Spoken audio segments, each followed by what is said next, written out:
안녕하십니까. 사사기 32번째 시간입니다. 지금 우리 사사기 20장 후반절 보고 있지요. 이제 거의 맞춰 가는데 오늘 또 시간상 빠르게 본문을 좀 보도록 하겠습니다. 20장 17절 말씀입니다. 베냐민 자손 외에 이스라엘 사람의 칼을 빼는 자의 수는 40만 명이니 다 전사더라. 그래서 이스라엘 총회가 싸울 수 있는 총 인원, 나온 인원들은 40만 명입니다. 어마어마한 숫자죠. 이스라엘 자손이 일어나 베델로 올라가서 하나님께 묻자와 가로되 우리 중 누가 먼저 올라가서 베냐민 자손과 싸우리까? 여호와께서 가라사대 유다가 먼저 가라라고 말합니다. 이스라엘 총회가 베델로 올라갑니다. 베델은 지금 이스라엘 백성이 모인 미스바에서 아주 가까운 거리고 거기에 아마 하나님의 회막이 있었던 것 같아요. 그래서 하나님께 묻죠. 누가 먼저 올라가리까? 네, 하나님께서 유다가 먼저 가라라고 이야기를 합니다. 이들이 누가 먼저 올라가리까? 라고 묻기 전에 하나님께 우리가 이 전쟁을 어떻게 해야 되겠습니까? 베냐민을 어떻게, 기브온을 어떻게 처리해야 되겠습니까? 이렇게 먼저 물어야죠.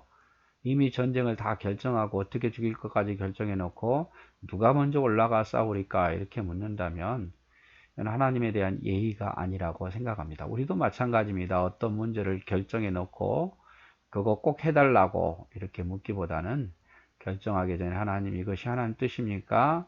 하나님 기뻐하십니까? 먼저 물어야겠죠. 예. 이스라엘 자손이 아침에 일어나 기브아를 대하여 진을 칩니다. 자, 하나님이 기뻐하셨을까요? 진을 치지요.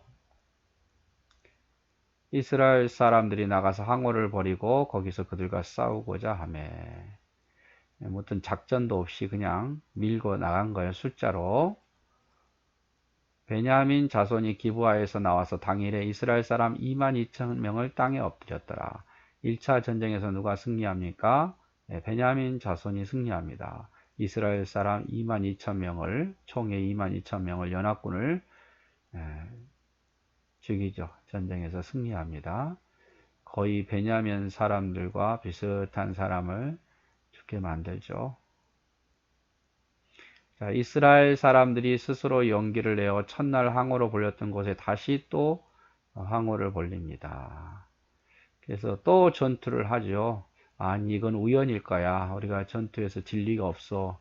그러면서 다시 아무런 어떤 계획도 없이 또 올라갑니다. 그리고 이스라엘 자손이 올라가서 여호와 앞에 베델로 올라가서 저물도록 울며 여호와께 묻자와 가로되 내가 다시 나가서 나의 형제 베냐민 자손과 싸우리까? 여호와께서 가라사대 올라가서 치라 하시니라.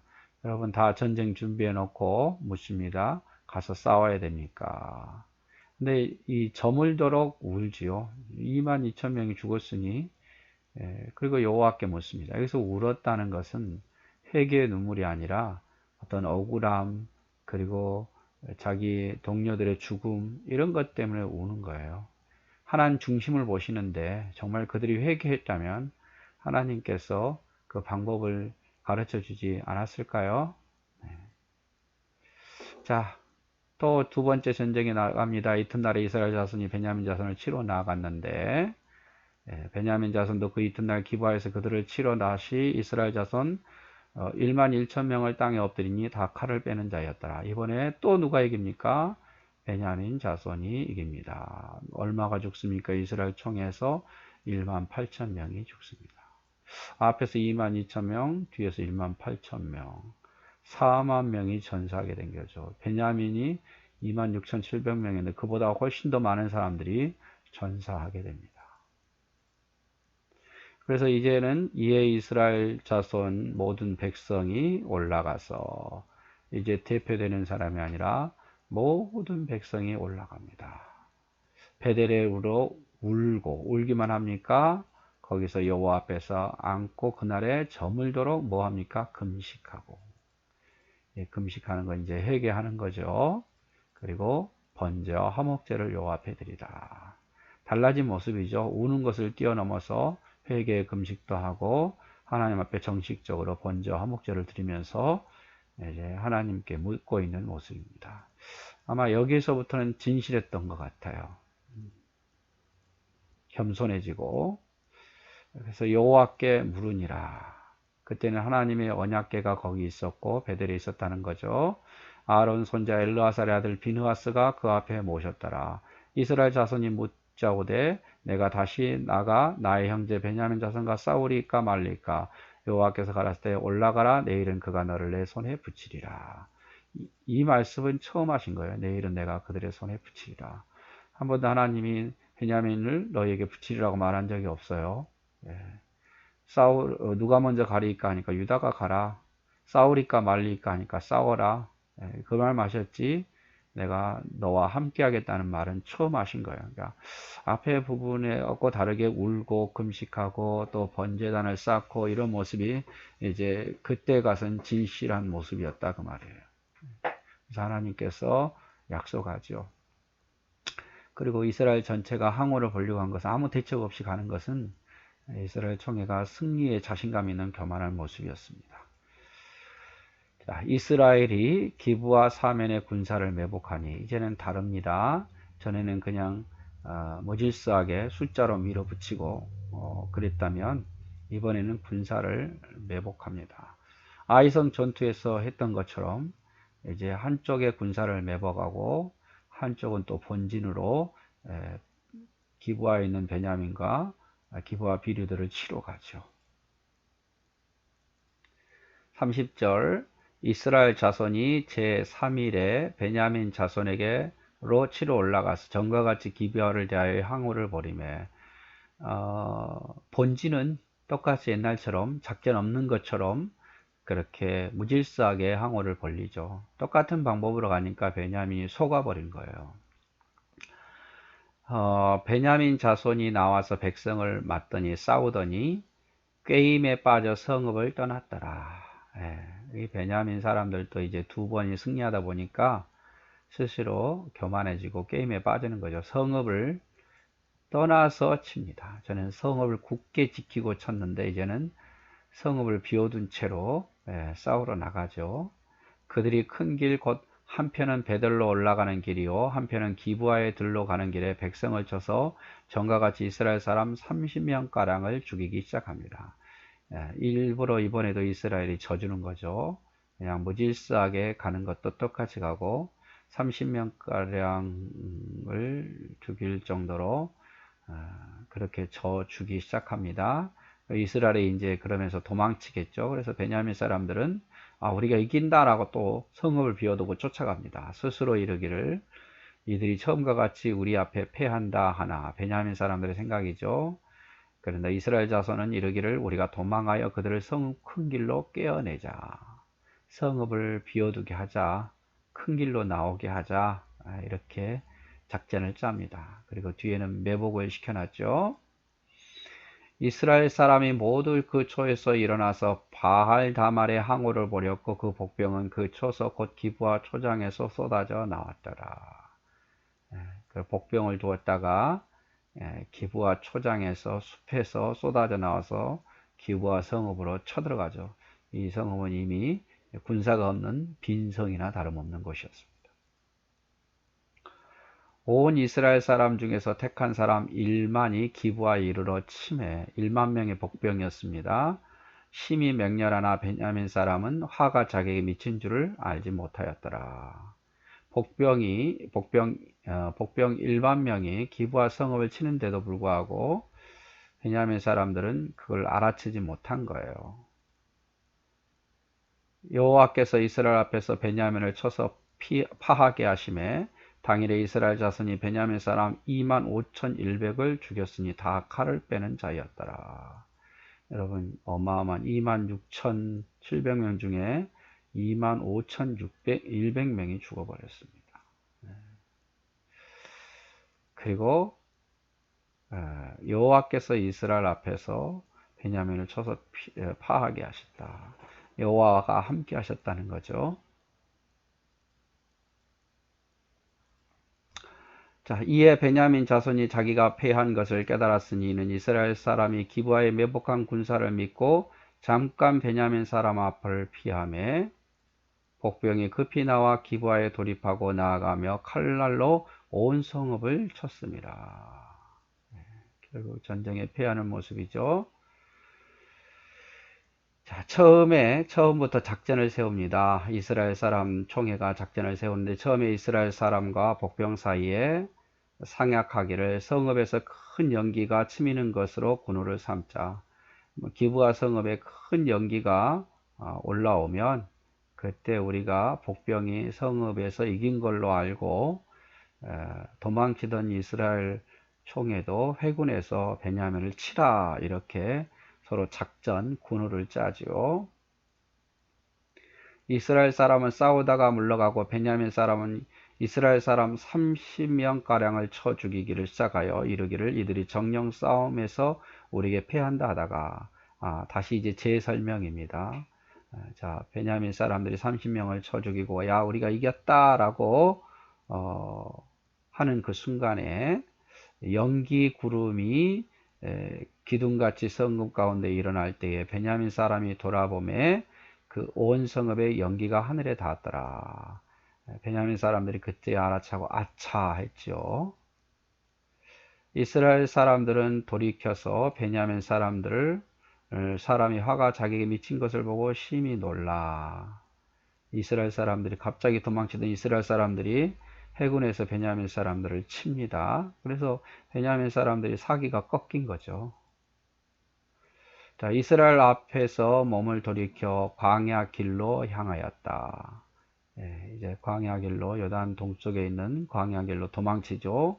그래서 이스라엘 총회 군사가 급히 추격하여 각 성읍에서 나온 자를 그 가운데 진멸하였는데 그 이스라엘 회중이 그들이 베냐민 사람을 에워쌌더니 기브아 앞에 동편까지 쫓으며 그 쉬는 곳에서 짓밟으며 쫓아가면서 이스라엘 총회가 도망치는 베냐민 사람들을 죽이기 시작하죠. 베냐민 중에서 엎드린 자가 18,000이 다 용사였더라. 먼저 1차 도망치다가 죽은 사람이 18,000명입니다. 앞에 2만 그 숫자는 총 숫자고 이건 다시 지금 그 숫자를 죽여가는 장면 18,000명을 도망치다가 죽고 또 도망치죠. 그들이 몸을 돌이켜 광야로 도망하여 어디에 림몬 바위에 이르렀는데 그 큰 길에서 이스라엘이 또 5,000명을 이삭 줍듯 또 급히 따라 기돔에 이르러 또 2,000명을 죽였다. 림몬 바위 근처에서 5,000명을 죽이고 또 쫓아가지고 기돔에서 2,000명을 죽입니다. 이날에 베냐민의 칼을 빼는 자에 엎드린 자가 모두 25,000이니 다 용사더라. 앞에는 25,000, 1000이라 그랬, 100이라 그랬는데 25,000. 아무튼 뭐 총 합계가 25,100이라고 생각하면 될 거고 그날에만 죽은 사람이 25,000명이. 자, 베냐민 사람 이제 600명이 어디로 살아난 600명이 한 곳에 모이는데 어디에 옵니까? 돌이켜 광야로 도망하여 림몬 바위에 이르러 거기서 넉 달을 지녔더라. 어디에 이르냐? 림몬 바위에 이르게 되죠. 거기서 넉 달을 숨어서 지냅니다. 넉 달을 숨어서 지내는 그런 모습이죠. 48절 마지막 이스라엘 사람이 베냐민 자손에게로 돌아와서 온 성읍과 가축과 만나는 자를 다 칼날로 치고 닥치는 성읍마다 다 불살렸더라. 이제 베냐민 자손에게로 이스라엘 총회가 돌아와서 전쟁에만 이긴 게 아니라 성읍을 다 불태워버리고 가축과 만나는 자마다 다 칼로 쳐 죽이는 하여튼 불행한 사건입니다. 너무 불행한 사건이죠. 같은 이스라엘의 민족 아닙니까? 함께 애굽에서 나왔고 광야 생활을 했고 그리고 어떻게 보면 또 가나안 땅도 함께 정복했는데 이런 레인의 첩의 사건으로 인해서 한 지파가 거의 다 몰살되는, 그래서 아마 베냐민 지파가 가장 작은 지파 중에 하나가 되어버리는 그런 어떤 불행한 사건입니다. 이 모습을 보면서 또 우리 그리스도인들끼리 이런 모습이어서는 안 되겠다 싶습니다. 우리는 한 형제요, 한 아버지를 모시고 있는 같은 형제 자매라는 것을 기억하고 이런 감정적인 싸움이 없어야 되겠다라는 생각을 또 한번 해보게 됩니다. 자, 여기서 여러분 이제 오늘 했던 내용을 좀 지도를 보면서 요약해 보면, 자, 이스라엘 지파 연합군이 40만이 어디에 모입니까? 미스바에 모이죠. 그래서 미스바에 모여서 이제 하나님께 묻죠. 우리가 싸우리까 말릴까? 베델에 올라가서 누가 먼저 올라가리까? 싸우리까 말일까? 근데 하나님께 진실한 모습은 아니죠. 그래서 1차 전쟁을 했는데 이스라엘 연합군이 패하게 됩니다. 22,000명이. 그리고 2차 전쟁에도 또 패하게 됩니다. 18,000명이 죽고, 그리고 이제 그러다가 3차 전쟁에서 하나님께 진실함으로 회개하고 금식했을 때 하나님께서 너와 함께 하겠다 해서 3차 전쟁에서는 이스라엘의 총회가 이기죠. 매복을 시키고. 그래서 25,100명이 베냐민 사람들이 죽게 됩니다. 계속 이 기브아에서 전쟁에서 패했는데 광야로 이렇게 도망을 가죠. 계속 쫓아가면서 죽인데 결국 뭐 나중에 18,000명, 뭐 5,000명, 2,000명 이렇게 해가지고 남은 인원이 이제 600명이 이 림몬바위, 이 광야에 있는 림몬바위, 사람이 살지 않은 광야에 있는 림몬바위까지 도망가고 숨습니다. 그리고 이스라엘 이 사람들은 돌아와서 다시 기브아에 있는 또 베냐민에 속한 성읍들을 치고 불사르죠. 닥치는 대로 사람을 죽입니다. 자, 퀴즈 한번 볼까요? 이스라엘 총회와 베냐민 사이의 전쟁의 승패는 어떻게 되었나요? 첫 번째는 베냐민이 승리하죠. 이스라엘 총회 22,000명을 죽이고, 두 번째 베냐민이 또 승리하죠. 18,000명을 죽이고, 그래서 이스라엘 총회의 전사자는 4만 명입니다. 세 번째는 이스라엘 총회가 이제 베냐민 사람에게 승리합니다. 25,100명이 죽습니다. 결국에는 베냐민 사람이 25,100명, 기브아 사람을 포함해서, 그다음에 이스라엘 총회는 4만 명. 결국에는 엄청난 피해가 되죠. 65,000명이, 65,100명이 전사하게 되죠. 싸움에 나갈 만한 자 중에서 10분의 1, 10명 중에 1명은 이 전쟁으로 인해서 전사하게 되는 불행한 일이 생기게 됩니다. 네, 이스라엘 총회는 전쟁의 여부를 묻기에 어디로 하나님께 나갔죠? 미스바 바로 위에 있는 하나님의 법궤가 있는 베델로 올라가게 됩니다. 베델로 묻죠. 근데 묻기 전에 자기 생각을 먼저 결정해 놓고 물었다는 거. 세 번째에 가서야 회개하고 금식하고 제대로 된 번제단을 쌓고 하나님께 물었을 때 하나님이 함께 하시겠다고 말씀하셨죠. 이스라엘 총회가 후퇴하다가 복병이 기브아 성읍을 칠 때에 함께 협공하는 작전을 무엇으로 군원을 삼았나요? 서로 복병과 이스라엘 총회 사이에 무엇으로 삼았죠? 성읍의 연기가 치미는 것으로 삼았습니다. 마지막 베냐민 사람들이 전쟁에 패하고 남은 600명이 숨은 곳은 어디죠? 광야 림몬바위에 숨었습니다. 네, 오늘 이렇게 해서 사사기 20장 마쳤습니다. 오늘도 고생하셨고 즐거운 하루 되시기를 바랍니다. 사랑하고 축복합니다.